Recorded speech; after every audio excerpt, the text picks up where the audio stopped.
Aquilo que você chama de perfeccionismo pode não ser tão bom assim. É medo disfarçado de excelência. E isso pode estar impactando o seu relacionamento, o seu poder pessoal e, por consequência, o seu valor. E eu sei disso porque eu vivi isso na pele. O perfeccionismo, ele é só uma ilusão. Parece que se a gente for perfeito, a gente vai entregar com excelência, a gente vai ser admirado, traz aquela sensação para a gente de autorrealização e é bom e funciona. O problema é quando ele se torna algo paralisante dentro de nós, porque nenhum ser humano consegue ser perfeito em tudo. Então vai haver alguma coisa que o ser não vai conseguir fazer com excelência, mesmo se esforçando, e aí é onde entra o quê? A comparação, a paralisia, a procrastinação, a inveja. E uma vez que sai do meu controle aquilo que eu não consigo entregar com eficiência, com excelência, com eficácia, eu tendo a entregar para que o outro faça. Eu tendo a entregar para que o outro execute e eu assista.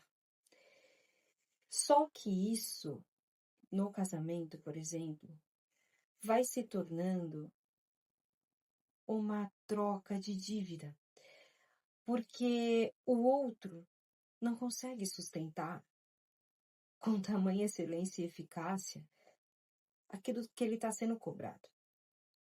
Então é onde a gente vê muitos casamentos, muitos, que os homens chegam saturados, ou eles explodem, ou eles fogem, fugindo mesmo, né? Sai de casa, ou não consegue dialogar. Existem muitos que, principalmente jovens, ficam sentados e a mulher começa a falar e cobrar.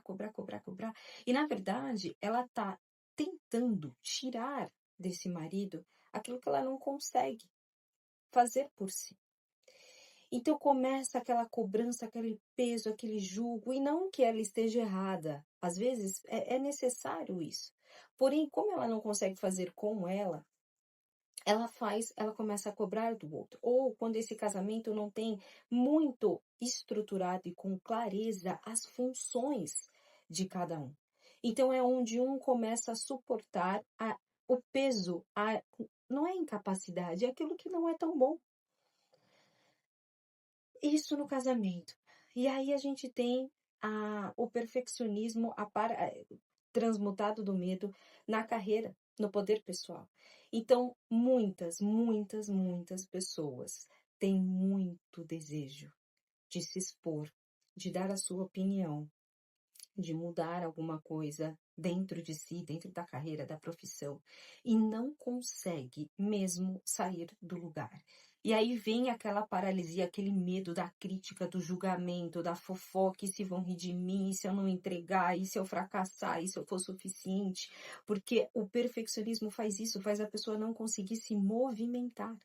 Então, é onde ela começa a assistir pessoas crescendo e se dando bem, e ela fala, caramba, mas não é possível. Fulano de tal não é tão bom. Fulano de tal não é excelente. Eu sou tão bom. Eu sou tão bom. Tá, mas você é tão bom e não se movimenta. Você é tão bom e continua parado. Você é tão bom que fica sentado, assistindo, julgando, criticando, fofocando aqueles que estão fazendo mesmo com medo mesmo. E isso não é porque você é problemático. O cérebro da criança, quando está naquela fase de aprendizado, enfim, de se moldar, normalmente viveu num ambiente familiar onde o elogio era associado junto com uma grande performance, com uma grande entrega, com um grande êxito e também muita crítica. Então, um ambiente que 9,5 não era bom. Teria que ser 10. Isso vai passando de geração em geração. Quando a pessoa não desperta, não toma consciência, vai indo. Essa cobrança vai acontecendo. Que é por isso que, às vezes, a gente encontra muitos casamentos minando. O casamento tem tudo para dar certo. O casamento tem tudo para dar certo. Só que a pessoa vive numa ilusão de um casamento 10 e não 9,5. E ela fica sentada, então, assistindo a vida do outro. O outro que tá movimentando, o outro que tá crescendo. E eu vou falar uma verdade aqui que teu cérebro não vai gostar de ouvir. A cura do perfeccionismo é agir mesmo quando há um erro. Mesmo quando não está tão bom assim, não é que a sua vida vai se tornar um caos. Eu vou jogar a toalha e agora, seja o que Deus quiser. Não. Se você corrige alguma coisa antes de apresentar, antes de falar, antes de se expor, você pensa 10 vezes, né? Corrige 10 vezes. Passa agora a corrigir e a pensar 7. Aí depois, opa, peraí, eu sobrevivi. Consegui me sair bem. Então agora eu vou corrigir, vou pensar 5. E depois 3. E depois 2. E aí o que eu vou ganhando? Eu vou ganhando velocidade. E uma vez que eu vou ganhando velocidade, eu vou crescendo. Uma vez que eu vou me expondo, me apresentando, opinando, falando, eu vou o quê? Ganhando valor. Uma vez que eu vou ganhando valor, eu tô autêntico, eu tô no meu eixo. Eu vou o quê? Chamando atenção, eu vou brilhando, eu vou me permitindo brilhar. E isso é magnetismo, isso conecta casamento, relação, profissão, dinheiro.